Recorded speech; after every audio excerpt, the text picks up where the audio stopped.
Hello, everybody. Welcome to episode 530 of Sonic Talk. This is the music podcast, or the podcast dedicated to music technology, software, music production, live production, controllers, sometimes DJ stuff as well, but all of the things and the technology that surround the kind of ecosystem of music, electronic music, live production, live performance, all of those things. I want to say hello to everybody in the chat room. There we are on YouTube Live every Wednesday, 4 p.m. You can join the fine folks there. You should get a notification if you subscribe to the channel, which is a very soft way for me to plug subscription if you're not already subscribed.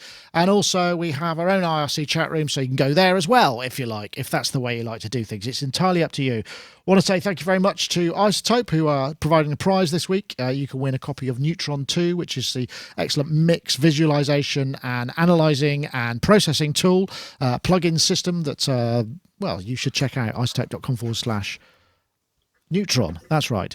Anyway, I want to say hello and welcome to everybody. We'll start over here with Mr. Ty Unwin. We haven't seen Ty Unwin for a while. Ty Unwin, media composer extraordinaire. Busy, always burning the candle at both ends, but we're fortunate to have him, even on a sunny day when he could be outside experiencing the sun for perhaps the first time this year. Look at me and my colouring. Am I going to be outside? No. Ever? Well, you sometimes you have to, don't you? I love the winter. I hate the summer. But okay, well, I may poke a leg out. Well, there you go. But anyway, Ty, a pleasure to have you. Lovely to hear what your thoughts are on the various things, because obviously we've just come back from Musikmesse, which used to be one of the biggest shows in the calendar, and it's sort of tailing off a little bit, less synth heavy as Superbooth has got it. We are actually at Superbooth in a couple of weeks, but we'll get on to that. Let's introduce another couple of our guests. We'll say hello to, if I got the button right, Mr. Gaz Williams, who's there in Bristol. Gaz Williams, bass player, producer, music technologist, and beardy fellow with a penchant for bass playing. How are you, Gaz? Yes, I love playing bass. But I tell you, I'm so happy today. I mean, really simple thing. 7 MIDI leads came through the post this morning. So, and they're just like, all these little riddles, like getting all little systems working and then having to pull them apart because you just need, now I've got I mean, is it a plethora? What do you call like an amount of MIDI leads? Is there I don't know, a bundle or what's a muddle of MIDI leads. Yeah, that sounds good. But I know what you mean. I know what you mean, though. Nice leads. Thing. They do make you feel good, don't they? Leads, having more than having more than I need. I just feel I've got a few in hand now. You're MIDI lead rich. It's a glorious feeling, I tell you. Wow. Yeah. Well, I am pleased for you. I really am pleased for you, Gaz. That's good to hear. Thank you. Good to hear. And also, that chuckling you hear in the background is Mr. Jamie Liddell, who is joining us from Nashville. Jamie is, of course, looper, songwriter, very successful songwriter. How's that massive Spotify count for that artist you were telling us about? Is it hit the 500 million? 353 million. Wow, that's got to be worth what? $20 or something at least. Yeah, I know. I have tried to work it out with various calculators. It's it should be able to fill up the books in the missing area there. Yeah, your library is bereft. I'm going to fill it up with basically, I don't know. What do you reckon, guys? Books about. I don't know. Obsolete technology. That's always that's a very hipster thing to have in there. You could, and maybe you could fill it up with kind of Newtons and Palm Pilots and that sort of thing as well. There you go. Well, I can't actually reach that area of this room anyway, so I'm going to need some kind of drone to get up there. And I've just had an idea. What about? It's like a really good idea. This a company who just takes old lovely books that are just really rubbish and just embed. Just for hard drives. So all these hard drives that we've got, loads and loads of hard drives, just like a way of just archiving all your hard drives in like embedded in a really nice book. Yeah, that's what a great idea. It's your archive. It is.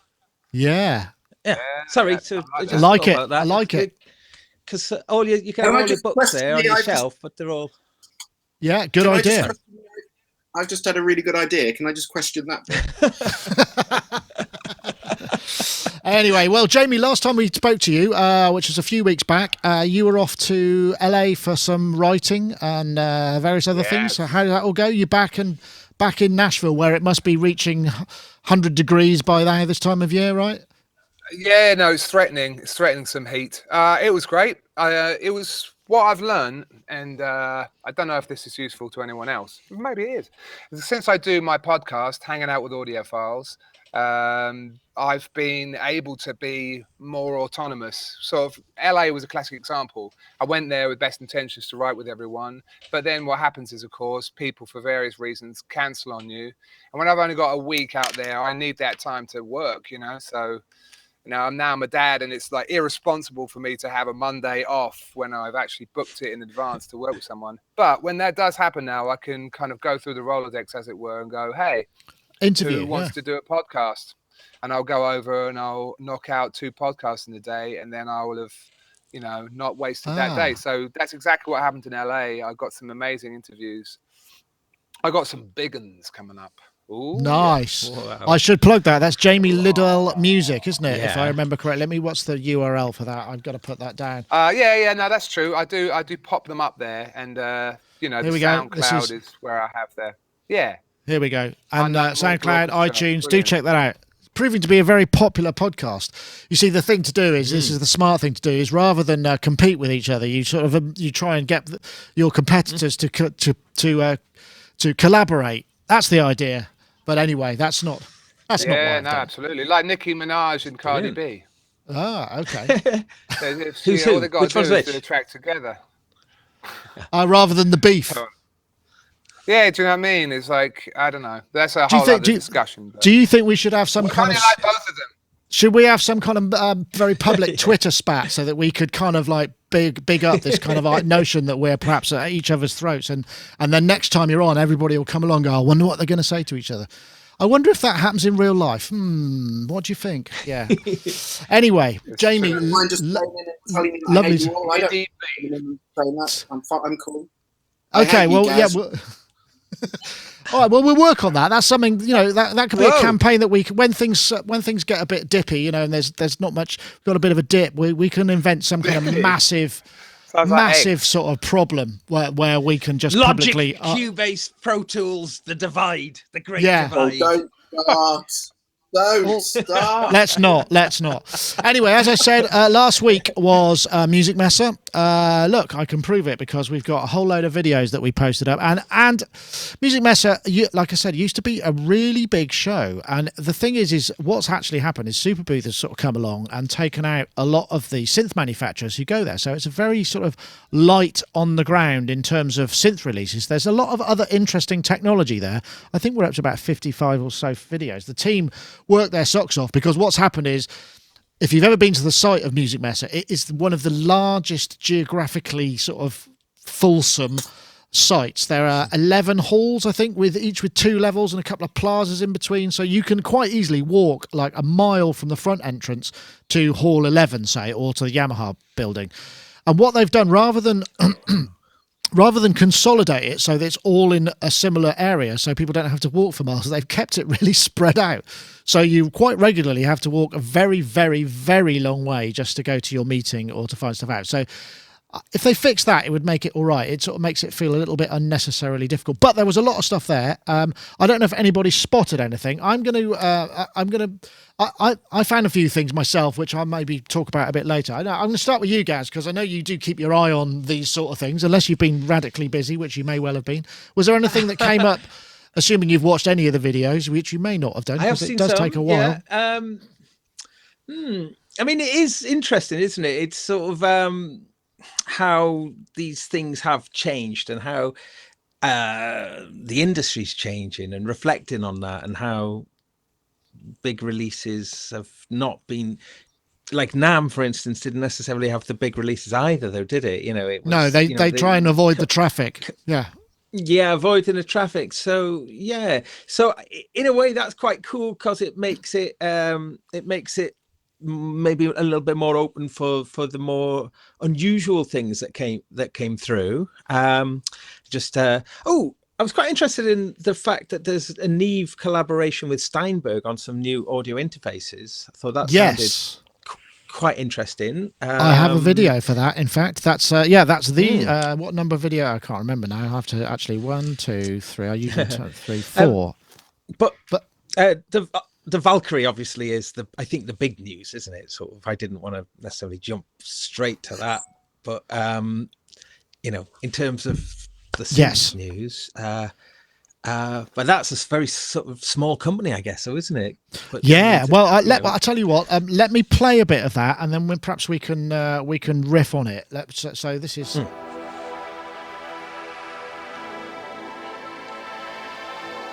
So this is the Valkyrie on the top, and this is the chap Manuel, who is. Hello, Manuel. So you are essentially the product release of the show with your Valkyrie from Exodus Digital. And we're very fortunate to be here first to speak to you. So tell me a little bit about the unit. I mean, it's here in person. Is this final production or is this pre-production? Where are we? Well, it's pre-production. So currently 5 of these exist. So I'm here at the show today to release it. The synth itself is feature complete. Now, I know there's been a lot of talk on the internet about the look and the feel of this, the orange panels, things like that. The fact that it looks like a virus, it could be varied, but the actual synth itself is feature complete, it's operational, everything is working. So really it's just the cosmetics and also getting interest in this synth within the business, within the distribution channels. Yeah, it's a long video. I shot like 25 minutes because, as you can imagine, it's caused all sorts of hoo-ha. Just because, the bottom line is it's 128 voice digital, it's FPGA powered synth, 128 voices, 8-part multi-timbral, up to 5 oscillators per voice. Times 2, I think, if you stack them. 11 effects, 4 lots of stereo outputs, 96K, 24-bit over USB, class compliant. I mean, on paper, it's got a lot going on. It doesn't matter that it's analog or digital. I mean, that's a kind of, it's what it sounds like, which we got a little bit of a flavour, but it was very much his. But this guy has made this himself, sort of on his own. Around his day job over the last 3 years, which is and he's got the air of a man who knows what he's doing about him, which I really like that sort of auteur type thing, and that's something that's actually quite cool. But you can't help but realise that it is very, very, very similar to the Access Virus, and I think perhaps problematically so. Before it finally goes out, it might need some cosmetic changes. But yeah, you brought this up, Gaz. I mean, what are your thoughts about it? Well, I just think it's interesting, like slightly wider, that people are, we've been spoiled for choice really with certain parts of the market in terms of analog synths, perhaps, for instance. So, whilst all that's been going on, there's been, enormous other synthesizers are available. Yes. Oh, yeah. But like we did our Ventris review, the reverb review recently, and one thing we were mentioning about was just how like the DSP power in that pedal is, pretty significant. Hence the quality of the reverb. And I know this actually isn't DSP though, is it? What's this one? This is FPGA, is it? FPGA. Which is it's basically a very, very fast integrated circuit. So it is digital, but it is programmed to the level where you create the wiring internally in software. So it's sort of DSP, sort of not, but he's got DSP programmed in it for the effects as well. But yes, so it's really interesting and to go, well, actually, if we move our gaze away from the, analog to look at what we're capable of using with interest in modern technology, then this, I'm anticipating there's going to be a lot of things coming our way in the near future that's going down this way. So I think it's amazing that this guy's kind of come out with it now. I think he's not. I know what you say. He's not the first. I mean, the Novation Peak uses FPGA as well. And I think System 8, if I correctly, the Roland System 8 uses FPGA as well as many other things.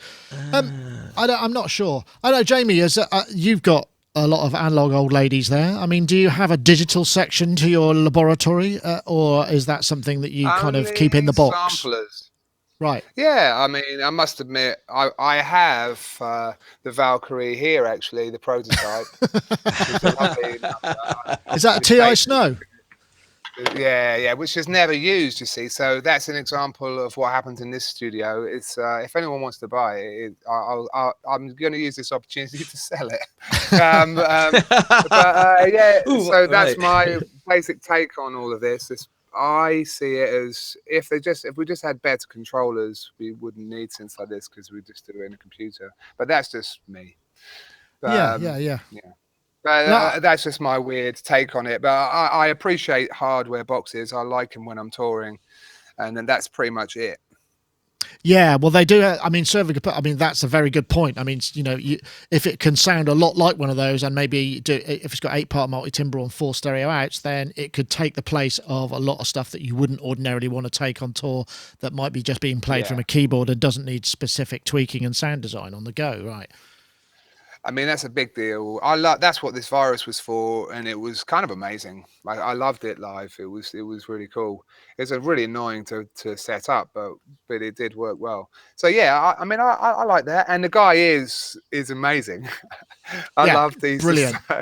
He's a character. I mean, good on him. It's just it's upsetting because in a way, yes, we talk about the movement of technology. Clearly, this guy's taken so long to evolve and make this damn thing that technology is ultimately, obviously with Moore's laws factored in, it's moving ahead of him as he's developing. So he's always slightly behind the curve, which is part of the. I mean, he could always sell it to Behringer, of course. Well, I have no comment about how I don't know to the virus. It might be well. Touche. Very good point. I don't know. Ty, you are an avid synthesizer acquirer. I know you've got some Access stuff. I mean, it's not the same as the Access because they're different code bases, and I'm sure one's an FPGA and one's DSP. But because of the FPGA, you can go further than you could go in DSP in the virus range, where it's sort of stopped. I mean, I think they made a new version of it, but it's just a reissue. But is this something that interests you? It should be, but it's not. But it should be because I kind of feel I can't say I feel sorry for the guy because exactly as everyone else has said, you've got to admire the fact of what he's doing, and I do completely. And what he's come up with actually seems like a good synth, but it does seem a bit late to the party. And it's all right saying that because it's now FPGA, that's fine. But for Joe Bloggs, we don't really care if it's FPGA under the bonnet or if it's DSP under the bonnet. And it's great having 128 poly, but if the virus can go up to, I don't know, whatever it is, a decent amount, and polyphony is not the be all and end all in the same way that being able to layer so many oscillators on top of one another is not the be all and end all.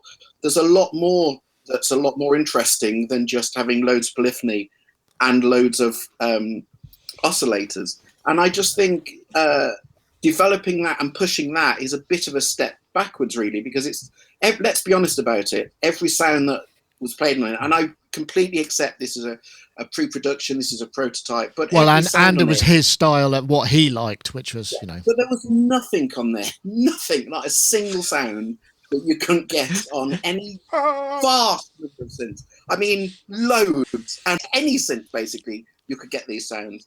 And I think the biggest problem I do have is the fact that I think he's shot himself in the foot at this stage by making it looking so close to a virus, because the fact of, even if it bears no resemblance under the bonnet to a virus, the fact that he's made it look almost identical, everyone's just going to say, well, it's just like a virus, even if it isn't. But so I think that's a stupid thing to do. But he seems a great guy. He seems like an intelligent guy. I wish him all the best. But I mean, I looked at this and looked at this and looked at this and thought I should be excited about this, and I didn't get even the slightest bit of a. You see, if he'd have, I feel the same way. If he'd have put a massive lever that ran the whole length of it, massive lever, and that lever just sort of like goes from one oscillator to 1,000 oscillators on the lever, like a massive lever. Seriously, everything else the same, but just this big lever. Oh, How big was it? Like Frankenstein-esque, that sort of thing. No, Power. I know what you mean. For No, but just performance purposes. Yes, Just perhaps so. I'm just being. I'm Maybe being a bit bell facetious, ringing, some ropes.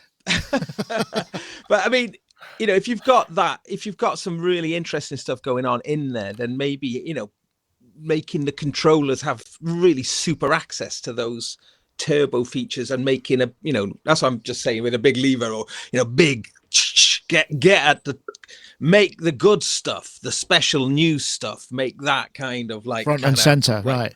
That's a really interesting point. Yeah, that's true. The problem is, though, the problem is just think for a second, take away the polyphony, take away the fact that it's not DSP, take away the number of oscillators. What is there on there that's actually new or going to make you sit up and take note? Yeah, I can't answer that question. I mean, I will say the one thing that is interesting is that he said the point is he's able to. This is the proof of concept. He's figured out how to get all of this stuff out of whatever FPGA he's using, and he can create numerous or different synth engines and features based around the same basic case, which is why it's the shape it is, because that center section with the controls and it's effectively the GUI and the OS can be pulled out and you can stick something else in and it could be something completely different. And I think that's probably the stuff that he's thinking ahead for. Maybe it's by design that he's really gone for the virus thing, so people will identify with it straight away, see that he's a smart guy, and then he can go, right, and then next year there's this, which is completely different, and this. I mean, that's what I would hope for him, because obviously there's like you say, there's not an awful lot of mileage in being a bit like or a lot like something that's already 10 years old. I don't know if you probably agree with that, Jamie. I'm feeling really bad. And then all of this is, I'm just feeling really bad because I'm imagining the sheer, I mean, I programmed someone a Max for Live patch the other day and it probably took me like 8 hours. And, it does work now, but I was thinking, wow, that took me a lot longer than I thought. Imagine this guy, man.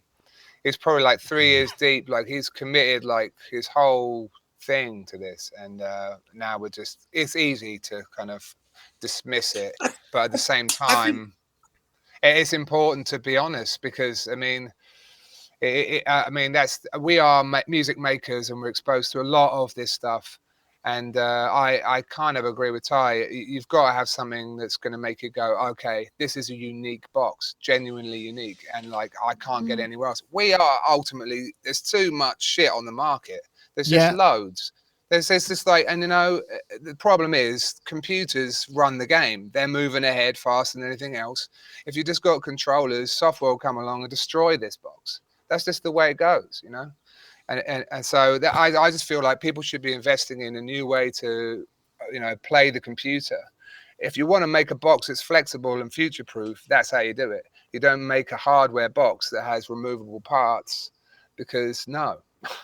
I don't think he was talking about the idea of you would buy a new bit for it. It's the platform itself, the platform himself. He could just then create a new synth that was based around the rough architecture. Ty, you wanted to come in? Oh, sorry. Go on. No, I think the thing is, at the end of the day, I think the thing that exactly as Jamie was saying, and I really want to say this, is that I really do wish him all the luck, and I think we all do. We hope it works for him. And we're being really harsh, exactly as Jamie said, because there's so much on there in the market to choose.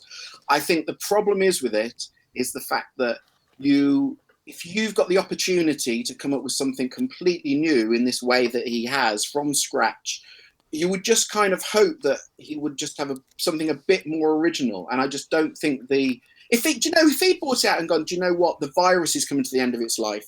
If he'd said, I'm just going to build the next version of the virus, because the virus is, because of the whole Motorola thing, that's going to go. The virus is going to disappear soon. I'm just building the next generation of the virus. If he'd said that, you could kind of go, okay, well, he's not trying to reinvent the wheel. He's basically continuing it. And because of the style, you could get away with that. But when you come with this approach that he's talking about of, can do reprogramming and being able to change the box, look at history about how many times we've had this. This is going to be the hardware. You can change the software. It's going to be able to do this. It's going to be able to do that. And over the next however many years, I'm going to be giving updates. We're going to do this. How many times has that honestly come to fruition? Can you think of anything? No, I can't. But I should clarify. I just want to clarify something there, because the platform itself, it's not the kind of thing that you're buying into and you, the user, can change. It's that him as the developer can use that as a platform to build other synths that just use the same rough architecture. It's not that then, oh yeah, can I just buy a new front panel and turn it into a DX7? That's not what he's going for. So yeah. Korg Oasis. Yes. I wasn't thinking that at all. Yeah, I wasn't thinking that at all. Yeah, okay. I was presuming you would just be, kind of you'd be able to download new firmware and turn it into whatever. But it's still the fact that if you look at that as an idea, most of those as concepts have failed. And what you kind of have to buy these things on is what they offer you here and now, because we don't know what's in this box 2 years down the line. I think that's a but fair I wish point. I agree. I mean, and I think the interesting thing is, somebody, smaller manufacturers, they don't have to sell thousands and thousands of a couple of thousand units, and that would be kind of pretty tidy turnover, and there would be, even if it's just people who want to run a whole load of stuff live, they don't want to take a computer, they want to use, like you said, Jamie, they could use it as the basis of their set for if they're doing EDM or trance or whatever it may be. It's a box that they can plug in and they don't have to worry about a computer. And maybe that's the case. But anyway, I think he was talking about it being significantly under €2,000 is what he's aiming for. Whether that's possible, he seems like he's not an unrealistic person. I think he understands the whole kind of what it costs him and what it would end up in the shops at. And he seems like a fairly sensible guy. He doesn't seem like a deluded sort of fellow. You sometimes think, this is mad, but what the hell, go for it. I mean, Schmidt, for instance, let's say that that is a crazy, ridiculous concept, but yeah, there was something about it. It was the largesse and the ridiculousness of it, but it has the same sort of vibe to it, I suppose, in a way, even though... The difference is with that, you're absolutely right. The difference is with that, A, it sounds amazing out of the box, and B, it does things that no other synth can do. The way that it does certain things, there's no other synth that can do it that way. That's fair enough. That's why that one's worth the money. Okay, well, I feel I should move on because last episode I forgot to announce the winner of the competition. So let's get that one out of the way. So first, a message from iZotope. Of course, iZotope will be we're showing you Neutron 2, which is their fantastic mix processing and analyzing tools, a suite of plugins that allow you to process individual tracks or mix bus, multiband dynamic EQ, which is very useful, dynamic EQ, as many of us will tell you, saturation, compression, analytics, track comparisons, multiband compressors. There's a whole load of stuff in the Neutron 2 suite, and also if you want to, you can control multiple neutrons from within the same interface, from the same new DAW. Powerful new gate feature. I mean, there is transients. I mean, there are so many ways in which this can be used to process your... In fact, this entire podcast is run through Neutron 2 as the final stage. What you're hearing is actually going through Neutron 2, trying to go for that FM hyped sound, which I think helps cut through on YouTube for that specific purpose, but I could just as easily go for a vintage 70s vibe if that's what we were going for, although perhaps wouldn't work on quite so well overheard on speakers and maybe a bit quiet, but that's what I've gone for with this one. So if you want to check out iZotope Neutron 2, please do go to izotope.com/Neutron. Full 10-day demo, lots of demos and lots of tutorials on how to get the most out of it, how to use the advanced techniques in your mix and your sound. We thoroughly appreciate their support of the show. So we should say we did have a competition on 2 back, so we've got... we're missing, the last competition was for Ozone 8, and I have a winner for that, which I should mention now. It's a guy called Steve Tarazuski, at Satara. I can't pronounce this at all. Steve Tarazuski. I hope you can get that. And I think his Twitter handle is at Satarazuski. We were looking for the hashtag Balance Master and Ozone 8. So if you get in touch, you will get a full copy of Ozone 8, which was the last product that iZotope were looking at. But if you want to enter the competition, and also we got another one from last week, because I have to do 2, don't I? So last week's competition, which was Neutron, I'm terribly sorry about the complexity. My own mistake. We've got a guy called Grey Muth, who's called at Guradara Gray. He won a copy of Neutron 2. We tweeted the hashtag Neutron 2 and Clearer Mixes. Thanks to you both. Great work. So please get in touch. grey Muth or Moot, and we will be able to give you both your prizes. But we have a competition this week as well. You can win Neutron 2. We're looking for Analyze and Mix as one hashtag, and Neutron 2 is the other hashtag. This is a Twitter competition, so the hashtag Analyze and Mix with an I think I spelt that right, and also Neutron 2 to @Sonicstate and @iZotope Inc. So @iZotope Inc. and @Sonicstate. Tweet the hashtag Analyze and Mix and the hashtag Neutron 2, and you can be entered to win a copy. God, that's the admin out of the way. Sorry, that was a bit of a mouthful, but thank you very much for holding with me. So yes, so there's more. There's more. Let's not just concentrate. Valkyrie was obviously the big new release there. As you said, Gaz, there were 2 new interfaces from Steinberg, and these are, they've been releasing quite a number of these sort of interfaces. There's a 4-channel version, it's the UR-RT2 and the UR-RT4, and they're in conjunction with Rupert Neve Designs. And the reason that they've been kind of hyped, and it's actually quite an interesting idea, what they've done is they've put the Rupert Neve Designs transformers in there. Now, for those of you who perhaps know about this kind of thing, the transformer can make a huge amount of difference to the tone and character and the dynamic range of the sound.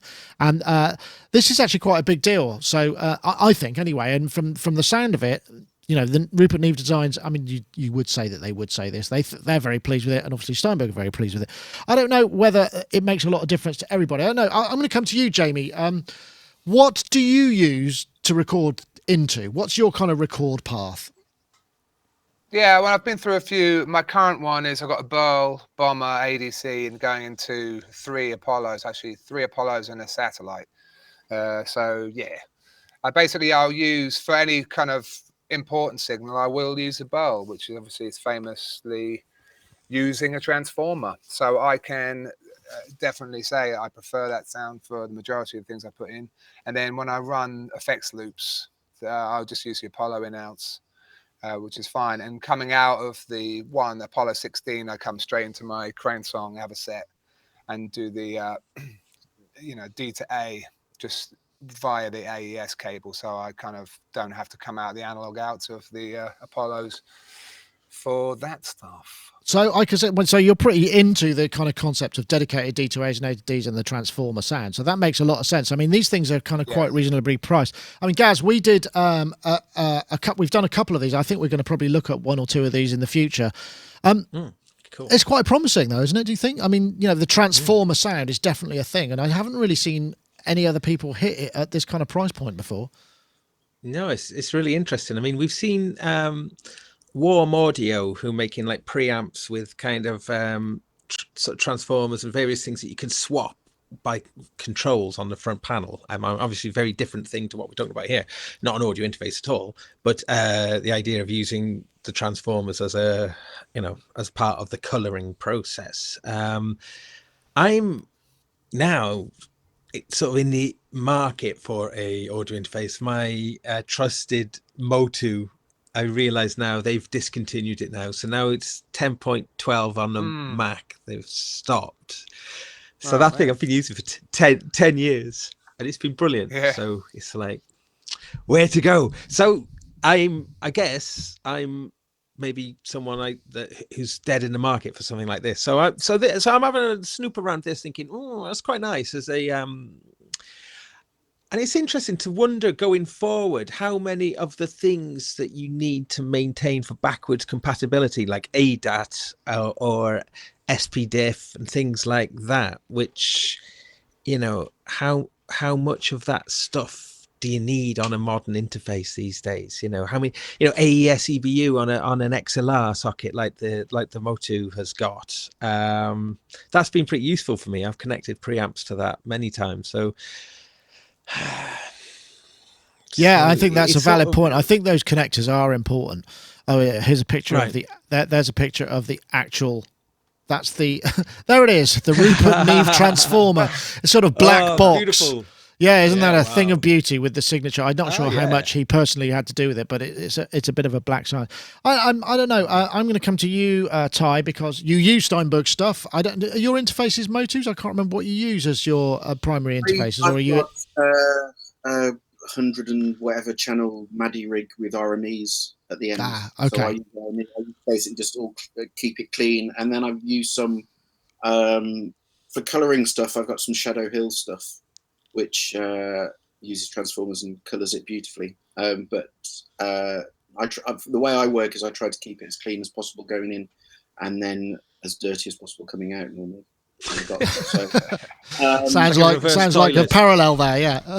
Some irony there. But you're Good talking to night someone out. who I had a CLA 32 channel. What was that, Gaz? A good night out. Yeah. Yes, I can't possibly comment. So I used to have I used a TLA desk just as a 32 channels of, kind of stem mixing and whatever. So, I mean, I kind of used to use all that coming in and then going out again, but now it's all very clean, very RME. But but I do use Steinberg stuff. So on for a traveling rig, I think, this looks great. I mean, all the Rupert Neve stuff that I've used before sounds great. Steinberg stuff. The thing is about Steinberg interfaces, they're just incredibly functional. That's the thing. They're not... Can I cut in? Yeah. Has this got that kind of thing that integrates directly into Cubase with some of the? Oh yeah, because the Steinberg interfaces have got that thing where the buttons are. Your monitor buttons in Cubase are sort of connected to the hardware. They sort of actually interface it. I'm not sure because it's got DSP powered effects for zero latency and monitoring. So I think that's something they put in it. So it may well be. I don't know because I didn't shoot this one because I wasn't there on that day. But it's entirely. I should quickly add that 2-channel version is let me see, what is it? It's €399, and the 4-channel is €649, which for that transformer sound isn't bad, really, considering. I'm assuming it's not just adding a load of noise as well, which I imagine it's not, because the actual has your Nuage got Steinberg preamps in it or Yamaha preamps in it? Has it got that, or are you all digital? It's only a controller. The Nuage has no audio ins and outs. The Nuage is only a controller. Right. Okay, I've got it. They know all the hardware. It's all done with Nuage. You either normally do it via Dante, and then you can buy the Steinberg interfaces, or it's just easier for me because I had all the RME stuff, the MADI rig set up, so I just use it for that. Interesting. But so Jamie, was Steinberg... Oh, sorry. Yeah. Yep. No, I was only going to say Steinberg interfaces generally are great in that they're just really functional. They don't have lots of bells and whistles. They're just really well, and they just work. End of story. That's kind of what you. Well, Jamie, was there a point at which you were, I mean, like most of us? I mean, I started out with a kind of crummy RCA cable SP diff into a Korg 1212 PCI card. Didn't think anything about signal path, even for analog or digital. Was there a point at which you went, oh, a light bulb went off, and you said, I need X or Y. I need to do this to make it sound the best. Was there a sort of was there a light bulb moment for you? Well, I had the same setup. Me and Christian Vogel, we started well. The first thing we used was the internal line in on the Mac, which actually, remember that era where there was Mac clones that were like in a box. We had like a Mac clone, use a line in on that, then a Korg 1212, then a Moto 828. Now, I've been through them all. RME, I've had multiple RME interfaces. So, yeah, I mean, it definitely, it makes, nowadays, I think they're all pretty good. And I think the consumer does need, again, it feels a bit like market saturation. This is kind of a weird kind of attention, news grabbing, collaboration with Rupert Neve, which was smart of them. Because I think if they just put a transformer in by themselves, it may have been a bit of a weird move. So I mean, it sort of has an air slightly to me of a kind of a prosumer sort of vibe. But I don't know why. It's maybe a little so. bit of a strange, because the price point and also the size, it kind of feels like you've got a laptop and you want to do it all at home. You know what I mean? And record your instruments. So it's kind of like trying to get a little bit of that Apollo dollar, obviously with the effects and stuff, but try to stand out as well. So it's a little bit of an odd one, because I would probably go with the Apollo myself, just because I like the effects so much that I would probably invest in that kind of universe. But that's just me. Yeah, I don't know what effects that you can put on the Cubase thing, because it'll run sort of native plugins. The other thing is, you know, it's really interesting that there are still interfaces coming out with just USB 2. They're not even kind of thinking, well, let's put a USB-C on there as well, or let's put this or that or the other, USB 3. I suppose if you don't need the bandwidth, then what's the point? But I mean, to the end consumer, it's like, well, I just want to plug this in with a single wire. I don't want to have to get a dongle to stick that in and then stick it into something else. You know, and so maybe the investment it takes to kind of go to USB-C compared to the difference, you know, it might actually cost them just as much to put the dongle inside the unit as it costs you to buy the unit without the dongle. I don't know, but that's the sort of thing. I know, Gaz. I mean, because I still maintain. Yeah.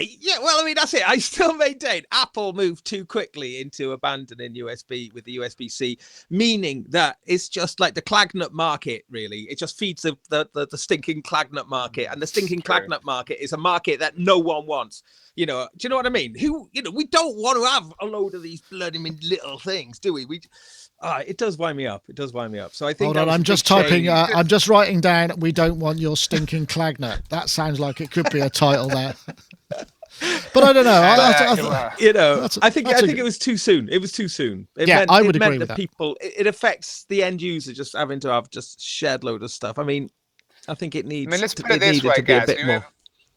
Are you ever going to get excited when you get like a bunch of USB-C cables in the mail versus MIDI? Oh, that's an interesting thought. Yeah. Ultimately, no. You just be like, because you know that technology is already on the way out in some way. You know, it's just they're waiting to make that shit redundant so they can cash in again on. You know, these companies make so much money on cables. It's just kind of like, well, that's true. It's cynical. It's just like it's part of the natural way of technology to, auto redundant. It is very frustrating. I mean, I go to Musikmesse. I take this laptop here, which is a lovely i7 latest MacBook with 4 USB slots.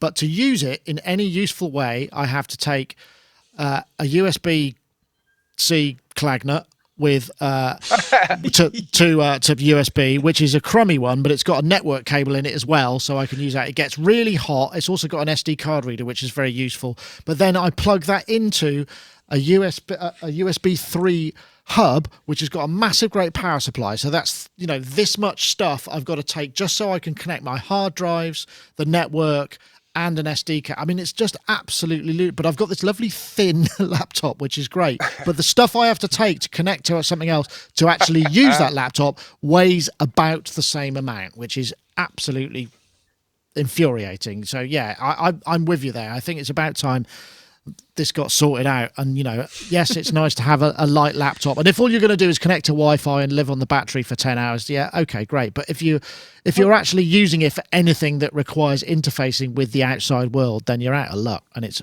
bloody annoying. Can I ask one thing, because it's something that I bought the other day. I bought a twin quad, a UAD twin quad for my traveling rig.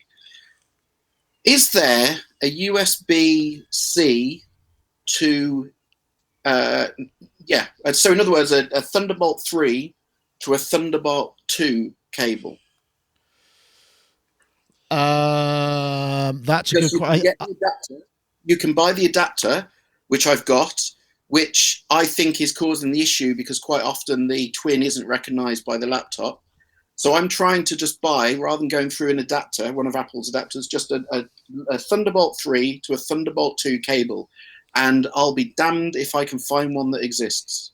I'm not sure there is such a thing. I think a place to look, though, would be probably OWC Computing. They do a lot of those kind of nifty, useful utility things. But most of them have some kind of dock involved. So you get the USB-C out and then it breaks out to whatever, which is... I've got all of those. It's just I just want a cable. Just to be able to plug it. That would be good. It would be a fat cable, though. You'd still have a big old thing to do all the conversion in it, I would assume, because these cables are more than Yeah, I know. It's not just a coax anymore these days, is it? It's like carrying all manner of madness. But and it is cool. My laptop right now is sat here connected to 3 USB-C ports.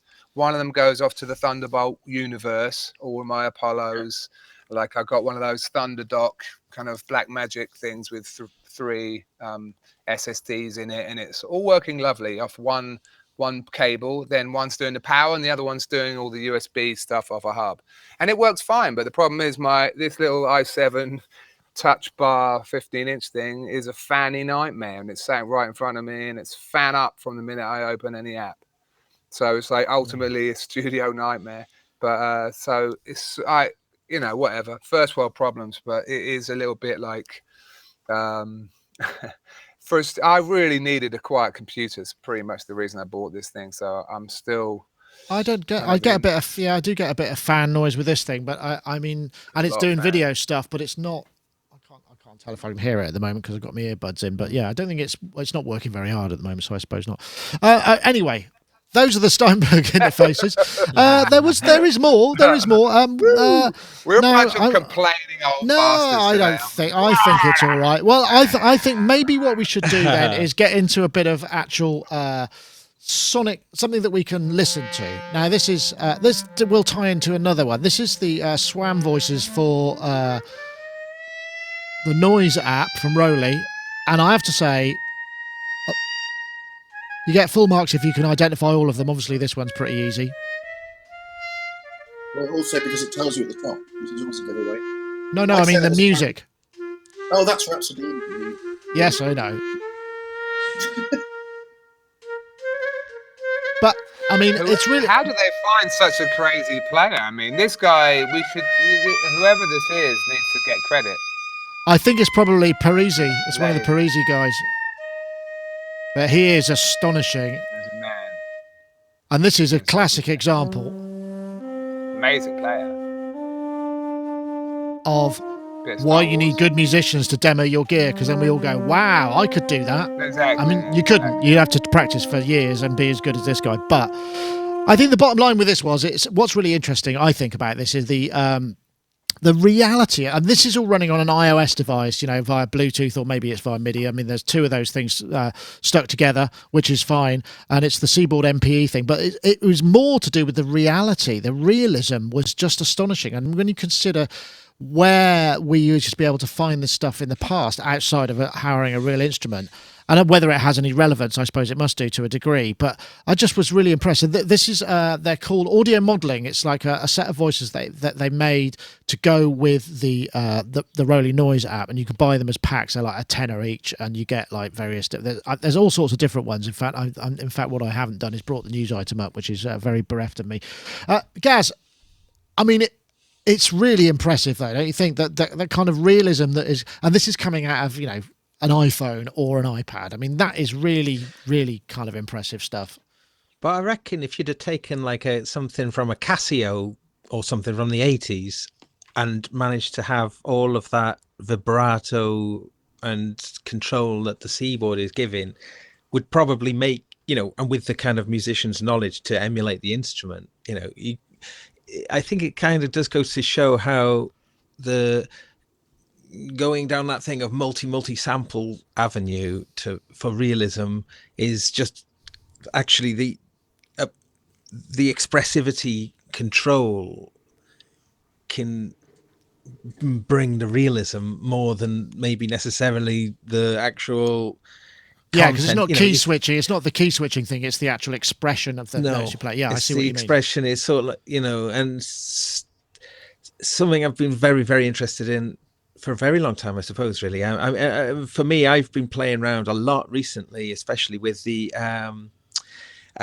Expressive E Touche, the controller. Which have you tried that, Jamie? The Touche. Oh yeah, the bouncy block. It's a bouncy clave. It's a thick.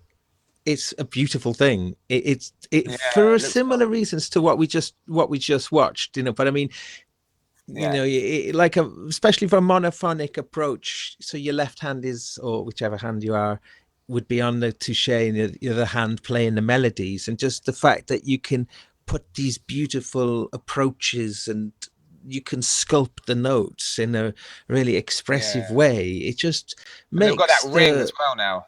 What about the ring? Have you tried that ring? Oh, yeah, the MIDI ring, yeah. I haven't tried the... I haven't tried the ring. I don't know if it just shows you what... Yeah, the real world is a wobbly old place, isn't it? I mean, just look at how much wobbling goes on. It makes you realise when you're playing a static key on a keyboard, there's no wobbles unless you're going crazy. We are wobbling on the...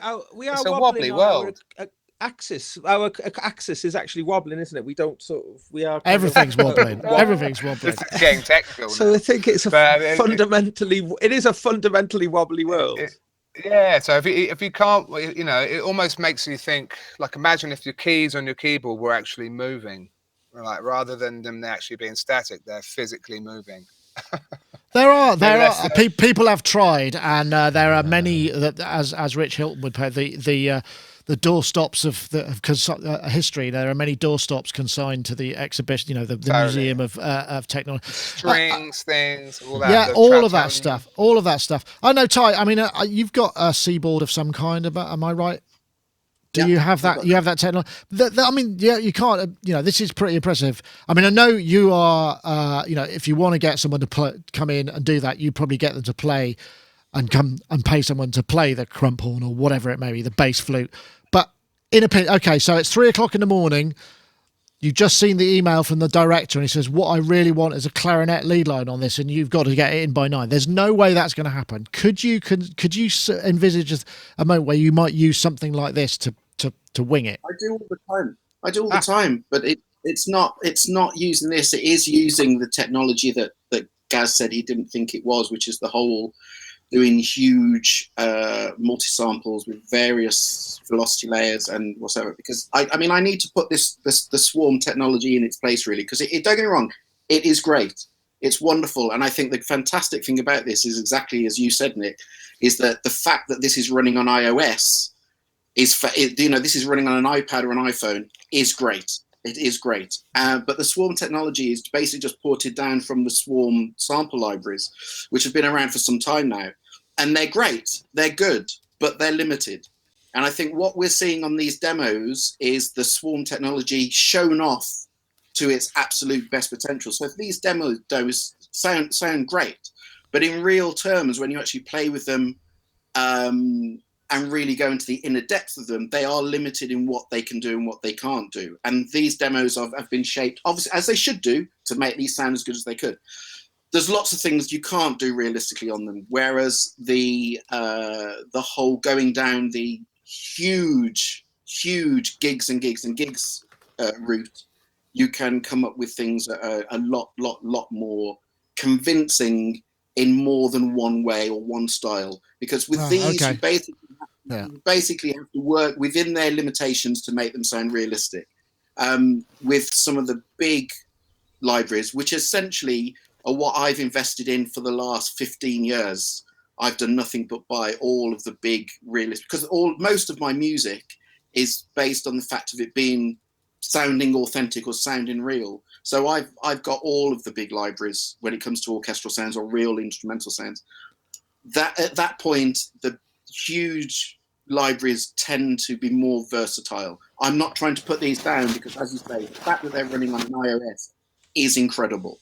But compared to what you could do with a huge, one of the VSL solo libraries, or kind of some of the Spitfire libraries or whatever, in terms of realism, there's a limit to what you can do with these. I just wanted to say that in the kind of the pro world, there is another level of realism, which is... Okay, yeah. I suppose that also applies to the sort of polyphonic side of things. These are sort of very much geared to the mono side, so I suppose that might do it. I don't know. It's interesting to see, the C-board is kind of it has got some C legs, hasn't it? It has got some staying power. I mean, it hasn't. It does seem to be. I mean, how long has it been on the market for now? Probably about 5. Well, from the Seaboard Grand, getting on for 5 years now, maybe, is it? Yeah, Seaboard? well, that's true. I wonder how many it's sold though, because we're fans of it, and I dig that. I don't know. I mean, Jamie, you can't beat. I mean, one of the things that makes you so great is you can articulate your voice into musical ideas very, very quickly via beatboxing, via looping, all that sort of thing. I mean, I guess the actual kind of the goal, the holy grail would be if you could articulate with your voice to play these kind of things for that level of expressivity. And I wonder if that's not as far off as we think. It might be, I suppose. There's going to be some latency. No, you're so right. I haven't even...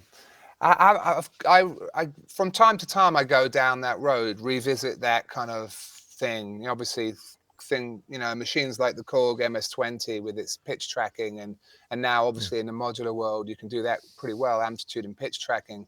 In CV, obviously, MIDI is not your friend when it comes to that, because it's too, you know, it's too lo-fi. I mean, and ultimately, you know, the Continuum fingerboard, these technologies that decided to use OSC or high fidelity standards to kind of access, you know, depths and dimensions, we're kind of thinking on the right lines for futuristic controllers, even though these squidgy interfaces are slightly odd to me. But it obviously just takes getting used to. But I think, yeah, wouldn't it be great if Spitfire specifically designed something with Seaboard, like in mind, where they could like access like harmonics, you know, different, you know, looking at the nature of the instrument and sort of taking it apart a little bit like a physical model might, but using also the sheer grunt of multi-samples, and so getting the best of both worlds, as it were. But I mean, that could be a nice, using crossfading as opposed to switching, for example, all kinds of technology. You could, if you were not shy of using gigabytes to achieve, you know, resolution on a single sound, and you also were using really high resolution controllers with some kind of new school interface, then we might be into, you know, we might be able to make a lot more musicians redundant. It's going to be great. That's a thought. I'm Well, coming off the cynical guy. That's all right. I mean, I like that idea.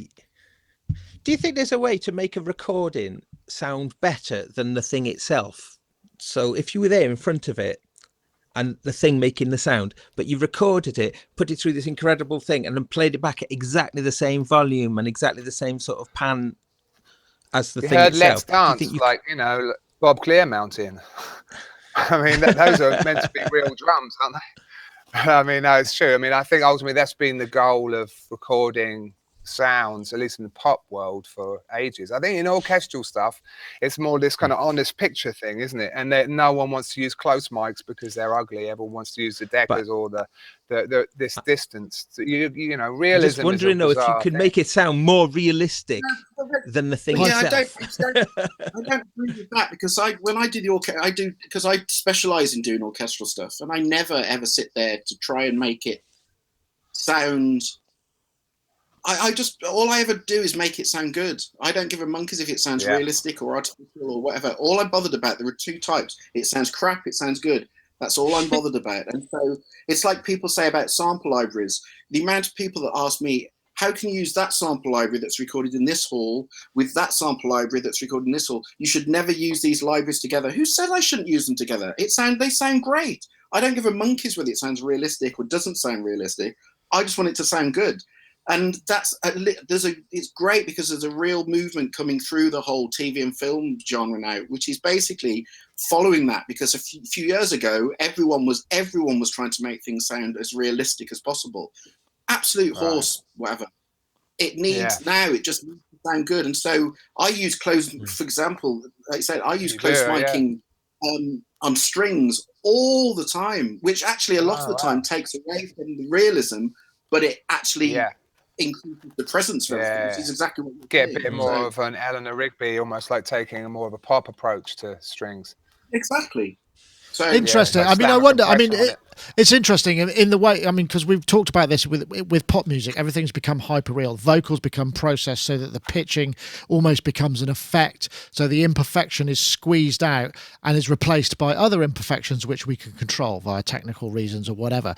And you know, the layering up 18 bass drums to get that one great sound, so that we end up with these very minimal arrangements, but with massive monster sounds that occupy all the space.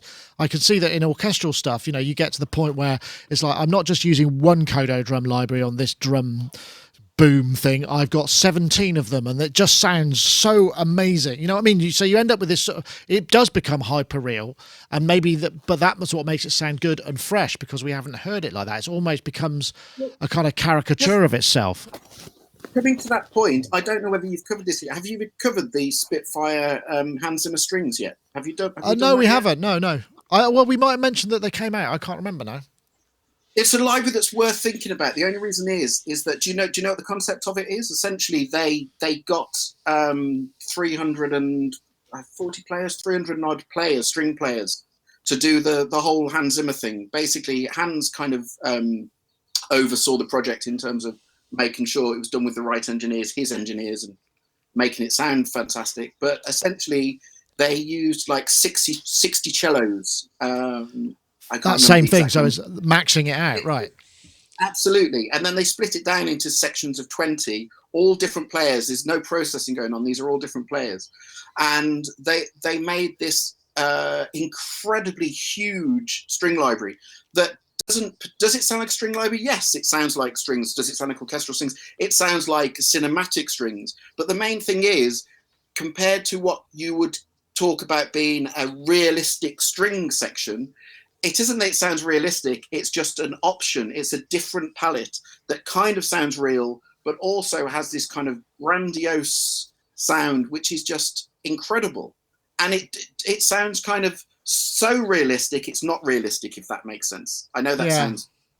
I suppose, but it's sort of the same thing. It's like, do you want the car that only does 0 to 60 in an hour, or do you want the one that does it in 3 seconds? If you could afford it, if it was available, you'd go for the one that was betterer generally. So, I mean, I think everybody would tend to gravitate towards that as the de facto sound, unless you're going for, a quartet or something, which is tiny. But then, the quartet might evolve into something whereby it's a quartet, but it's 8 of them all together that sound a certain, do you know what I mean? It's not a section, but it's a sort of a quartet. But that's the thing. That's the problem, is that trying to convince people, because what they see on people growing up with kind of JV string libraries or kind of a patch that says orchestral strings. It's trying to convince people that one violin sounds different to 2 violins. 2 violins sounds different to 4. 4 sounds different to 8. 8 sounds different to 16. 16 sounds different to 60. They all have a complete different sound. It isn't just the same sound multiplied. Right. They all have a completely different textural thing, and it's only when you kind of study orchestral writing that you really get to know this. And it's the same with all instruments. That's why there are some libraries like 8DO that have done their ensemble patches that are basically multiples of guitars. They have like 12 guitars playing, or it's a different sound. It doesn't just mean it's a guitar but 12 times better. It means that it's a different sound. I see what you're saying. Yeah. Yeah, I mean, that was the wall of sound thing too, wasn't it? The wall of sound, yeah. The same. The wall of sound, yeah. Absolutely. Exactly the same thing. Just, I mean, in pop world.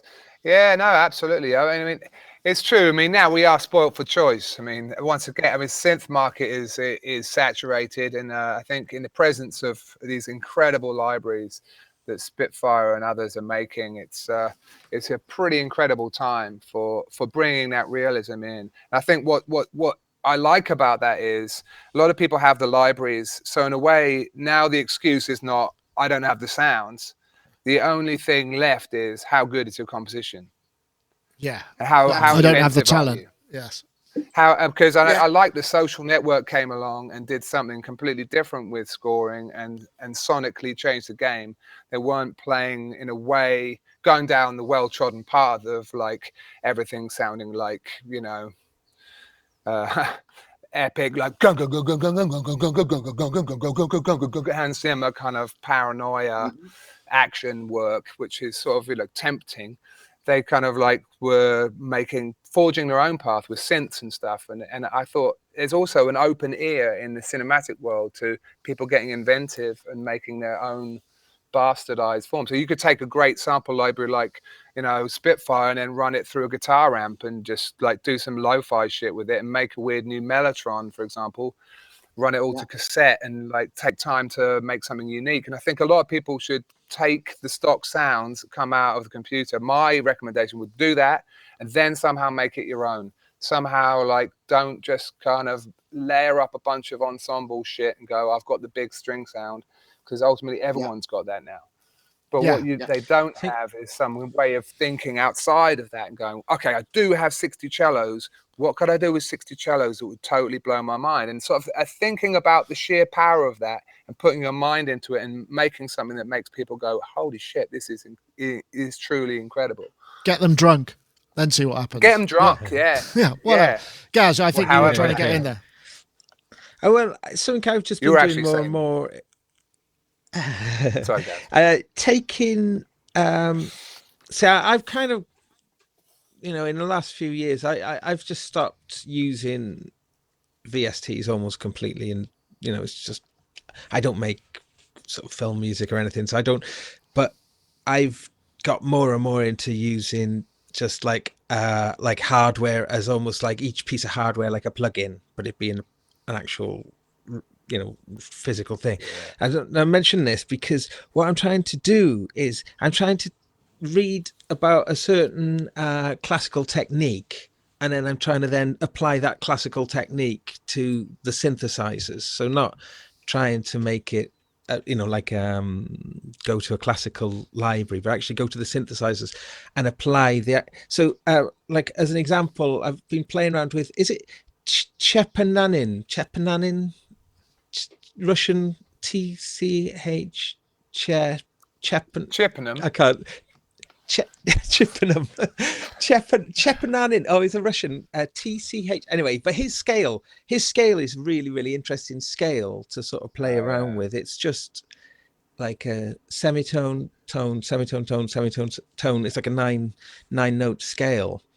But I think the point, what I'm trying to say is this going this other way, like the opposite way, rather than trying to make like realistic orchestral music, taking some sort of orchestral techniques and applying them to sort of synths and sequences, I think is, for me, is really interesting, because once all of the devices are sort of working within certain rules, it starts sounding like orchestral music, even though the textures are just different synthesizers because of the. I mean, look at Raymond Scott, you know, back in the 50s. Some of that, he was a classically trained arranger and then turned his mind to making music with synthesizers. It still sounded like really well arranged music, and which made it super compelling and emotional. And like, obviously the oscillators were all probably valve oscillators, and they had a great tone inherently as well, but it was at the hands of a skilled composer. And I think much of all these online courses teaching everyone a lot of stuff, I think the new online course that is severely missing is like learning about incredible arrangement history and how to kind of respect that and learn and grow that, because I don't think there's no shortage of sounds anymore, and there's no shortage of things sounding big. I mean, I think we need to possibly get over this obsession with like everything being I don't know. I like the idea that arrangement becomes the most important aspect of making music at this point.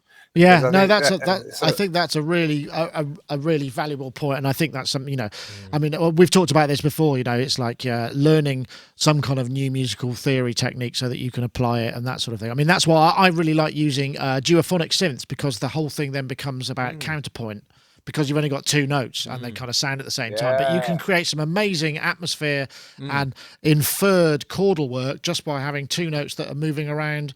And, you know, I'm not musically skilled enough to kind of get the most out of it. I'm sure if, you know, you're probably used to all of that sort of thing. Yeah. Oh. Yes. Anyway, we could talk about this for ages. I don't know if anyone's got any more time. I mean, there were a couple of things I wanted to talk about, but I think we've probably run our course.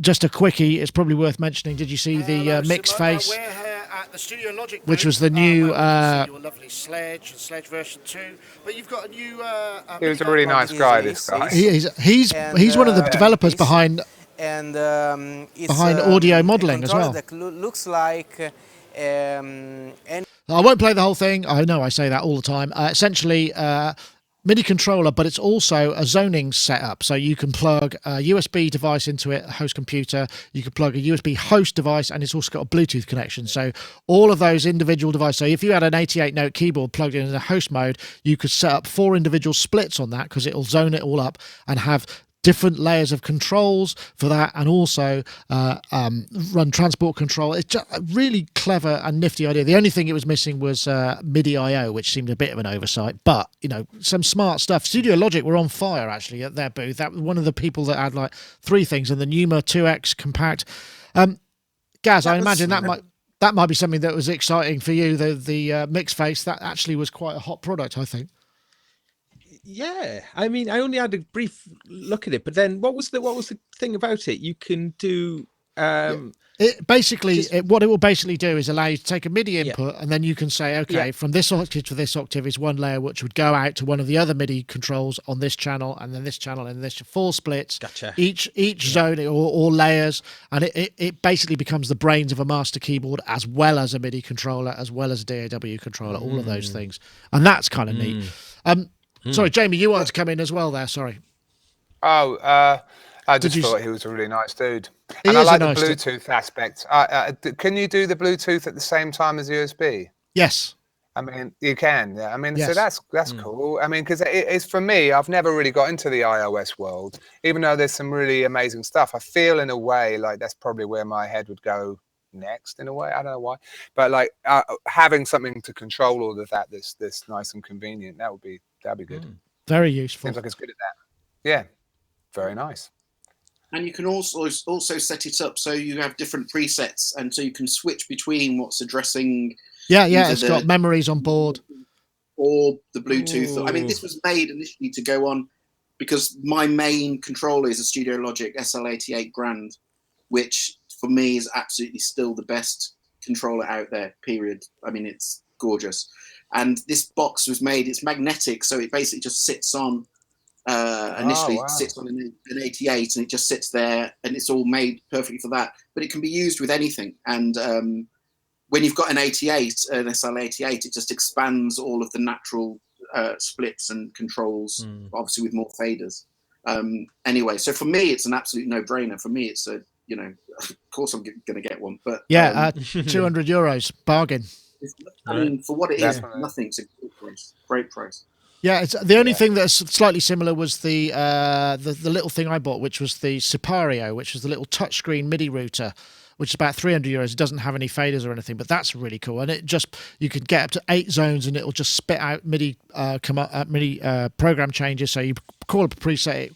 I used it in my live rig. Really handy. You press the button, it's like this song or this part of this song, changes the splits, changes the routings, changes the controller mappings, all of that kind of stuff. So yeah, Gaz, it looks pretty neat. Actually.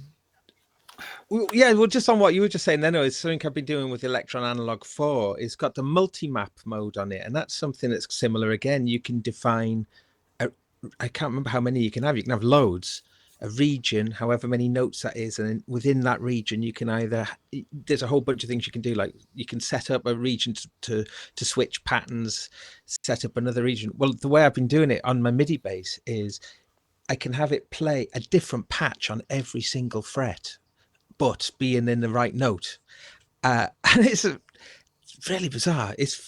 The patch switching is so cool because any overhanging notes, any decays will carry on going, so you can make the most. We need a video of that, Gaz. Yeah, I think I'm get a video of that. I'm working on it. I want to see that. It's amazing. It's awesome, trying to work out. And what it blew my mind is I can have a different arpeggiator pattern on every patch. So essentially every single note can have a different associated arpeggiator. And I'm finding it really interesting because if you hold the note, the arpeggiator will run. But if you just play the front of it and then release, you just get the note. So you can make it a combination of notes that you're playing and then held notes which go into their arpeggiated pattern. Have you got a name for this? Have you got a name for this? I think you've made a new instrument there. I'm building this MIDI rig at the moment. It's blowing my mind. Honestly, this stuff is bonkers. I make a speech thing at the moment, which is just, it's bonkers. I've got a different famous speech on each string of the bass and then split them up into words. And I can have different conversations between the different strings of different speeches. I'm trying to make really nasty clashes of speeches as well, just in terms of what the speeches are about. And then and with the expression pedal, you can pick different different parts of the speech. You can move like where the wave slicing. Man, we need to get onto that. It's just it's crazy, but I don't know what. Maybe next time you do that, you should just hold your bass and not talk next time. You just use pure bass to talk. Just be like Stephen Hawking, like funk version. Just lay it always do all Stephen Hawking speeches. That is an awesome concept. That's amazing. Awesome. What a great idea. Okay, fellas, I think we're probably at the point where we need to wrap things up. But I really appreciate. We could go on for hours, and it's always a pleasure having such a collection of interesting individuals to share this time with us. Jamie, thank you very much for joining us from Nashville. Always a pleasure to have you on. Yes, don't forget. I don't know how much yet. Very reasonable. Very reasonable. Valkyrie. Well, yeah, access Valkyrie. To that guy. Yeah, absolutely. Jamie, thank you very much. Are you back in? You're back in Nashville land. Have you kind of got any projects on the go that you need to plug? Obviously, the podcast. Obviously, the podcast, hanging out with audiophiles, and I've got some major guests. I'm talking like as large as it gets. Nice. So stay tuned for that. Excellent. That you can find. Other than that, I've got my OBXAs coming back today out of repair. And it's fully functioning, so I'm probably going to be lost in a world of nostalgia for at least a day. And I'm also getting a Marshall Electronics time modulator 5002. Oh, is that the Hendrix one? I don't know. No, I don't. I think it was a Stevie Wonder box. Songs in the Key of Life, kind of more the ADT effect you hear on some of his vocals. You know, that crazy flange effect. Well, that sounds like you're going to have a lot of fun. Stevie doing it. Yeah, it's nice. Extremely expensive, and I hope it's as good as I hope it's going to be. It's going to change your life. It probably will, because I use the Lexicon Primetime like on a daily basis. I think it's probably one of my favorite boxes of all time. So this will be right next to it. Those are my kind of boxes, like Gaz. That's my world.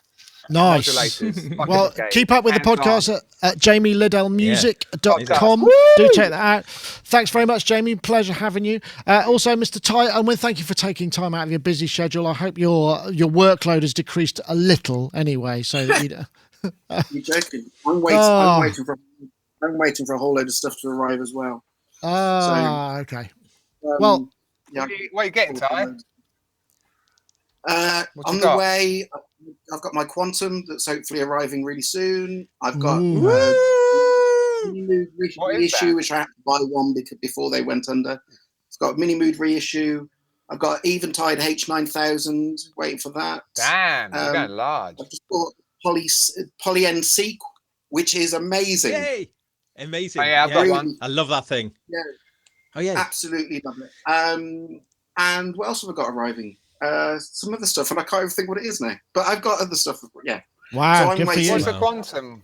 That's the Waldorf Quantum. Yeah. Right. Which we did get a slightly better demo. They're starting to fill it up with actual patches, and so hopefully looking forward to hearing some. We'll probably get some more of that at Superbooth. Obviously, Superbooth's coming up. We'll get a bit of that going on as well. Anyway, Alexander Trepnin, TCHEREPNIN.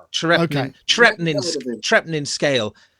Semitone tone, semitone tone, semitone tone. Like you do a whole tone scale, but like semitone tone, semitone tone, semitone tone. Just get loads of things just working in Trepnin scale and have a bass going down slow. I tell you, I love it, man. Amazing. You know what you can do? Put keyscape it to all kinds of different temperaments and tunings. That's an amazing way of using keyscape. Run a MIDI file through keyscape doing a Celeste, and then just change it to microtonal, and you're in a world of joy. I did that in one of my podcast episodes. It's really good stuff. Cool. Yes, gents. Awesome. Right, Thanks for having me. Thank you very much. We're off again. And Ty Unwin, thank you very much for joining us too. Yeah. And of course, Gaz as well. Thank you. Any topics next? Yeah, well, there weren't really any this time, to be fair. Thank you very much, Gaz, as well. And my pleasure. We'll all see you again at the next show. Thank you very much. There will be a show next week, but the week after we'll be in Berlin, so there won't be. See you next time. Thank you very much for watching. That's where my old studio was. Oh, lovely. Oh, nice. Man. See ya. Bye.